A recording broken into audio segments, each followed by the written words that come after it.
With no deal in hand, the federal government is officially shut down. Now, President Trump and Republicans are locked in a fierce blame game with Democratic leaders. The impacts of the shutdown will be widespread. More than 2 million federal workers will go without pay, and the president has threatened mass layoffs. Now, this is the first government shutdown now since 2018 during President Trump's first term. That was also the longest ever. That spanned 35 days into early 2019. And amid the shutdown, U.S. Representative Shelley Pingree made her way back to Maine from Washington, D.C. News 10 Maine's Sam Olson joining us live tonight from the Portland Jetport. That is where Representative Pingree spoke with reporters just this afternoon. Hi, Sam.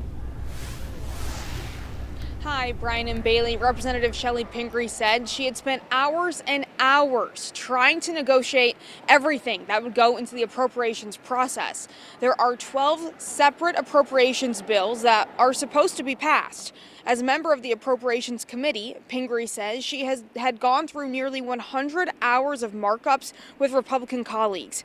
While some say Democrats have big asks, Pingree thinks many of her Republican colleagues understand that tax credits related to the Affordable Care Act are just as important to their constituents. I have good working relationships with a lot of Republicans, and I can say many of them are deeply concerned about the same things that we are. But this White House controls what's being cut and what's being spent, and I don't think this process is happening in Congress anymore in the way that it should. Pingree says she isn't sure if this shutdown will last a few days or a few weeks. She says this year is one of the most unpredictable years she has experienced in Congress. Brian, Bailey. Sam, thank you. Senator Susan Collins also weighed in on the government shutdown today. In a statement, she said, quote, "I'm urging my colleagues to abandon this brinkmanship and vote to end the government shutdown by supporting the House-passed clean short-term funding measure."